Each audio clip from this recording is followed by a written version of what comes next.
तरह से डॉक्टर साहब ने कहा रिद्धिमा जी कि आपको हाइड्रेट रखना बॉडी को बेहद जरूरी है, फ्लूइड की इनटेक आपको बढ़ानी है। ऐसे में हम देखते हैं नींबू पानी, छाछ या फिर ओआरएस, ये जो विकल्प है इनमें आपसे फर्क जानना चाहेंगे और कब कितना इनटेक इसका होना चाहिए बॉडी में हाइड्रेशन लेवल को मेंटेन करने के लिए।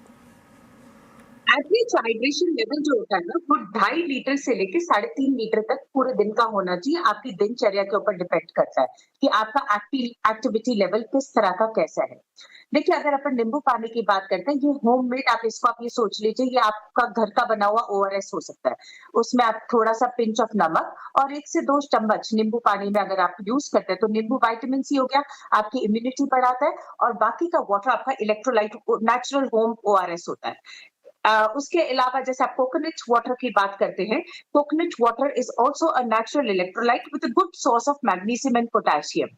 अगर आप आम पन्नास की बात करते हैं, मैं देख रही थी कि आप रेगुलरली इसको फ्लॉन्ट कर रहे हैं आम पन्ना को, तो वो भी हमारी बॉडी का हाइड्रेशन लेवल को करता है, फ्लूइड्स को मेंटेन करने के काम करता है। एंड नॉट ओनली दैट, जो इलेक्ट्रोलाइट्स की कमी होती है आम पन्ना के कारण, वो भी टेक केयर करती है। इसके अलावा अगर I don't know if you heard about गोंद कतीरा, एक होता है गोंद, एक होता है गोंद कतीरा, दोनों में फर्क होता है। गोंद कतीरा जो होता है वो गर्मियों में बहुत काम आता है। उसका सिर्फ 1 ग्रेन लेना, आपको पूरा खूब सारा नहीं लेना। 1 grain about 200 ml of water में ओवरनाइट सोक कर दीजिए, वो काफी हो जाता है एक इंसान के लिए। उसको आप अपने नींबू पानी में डालते हैं तो वो एक आपको हीट स्ट्रोक से प्रिवेंशन के मोड में भी लेके चला जाता है। मेरी पर्सनल राय है कि जब आप घर से निकले, वैसे तो कोशिश करिए कि 12 से 2 या 3 जो कोर हीट का पीरियड होता है, अगर आप अवॉइड कर सकते हैं तो करिए। पर अगर जाना पड़े तो आप पहले ये इलेक्ट्रोलाइट वाटर लेके जाइए। ये इलेक्ट्रोलाइट वाटर कौन सा होगा? या तो नारियल पानी या जो नींबू पानी विद ओआरएस। साथ में एक आप अपनी एक बॉटल कैरी करिए विद सॉल्ट एंड शुगर का थोड़ा सा इंटेक, एंड उसको सिप करते रहिए। अगर आपको, कईयों को आदत नहीं होती है बहुत सारा पानी पीने की, so put an alarm in your mobiles. अपन वैसे तो यूज करते हैं, इसका बेनिफिट करते हैं।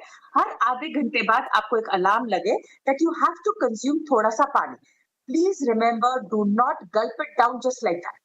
The best way of having water is sipping it to satiate yourself rather than just gulping it down. और ओवर हाइड्रेशन, जैसे डॉक्टर साहब बता रहे हैं, वो इसलिए भी नुकसान देते हैं। कुछ हमारे वाटर सॉल्युबल विटामिन होते हैं, जिसमें सबसे इंपॉर्टेंट जो हमारी इम्यूनिटी के लिए होता है vitamin C and then vitamin B, ये दोनों वाटर सॉल्युबल है। तो ये सारे के सारे हमारे यूरिन की फॉर्म में निकल जाते हैं। उतना हाइड्रेशन चाहिए जितना रिक्वायर्ड है। Over hydration is also not an answer. Another important aspect है, जैसे मैं सबको बहुत बार बोलती हूँ, प्याज हमारे घर में बहुत रेगुलरली यूज होता है। हर घर के एक मेन इंग्रेडिएंट है प्याज।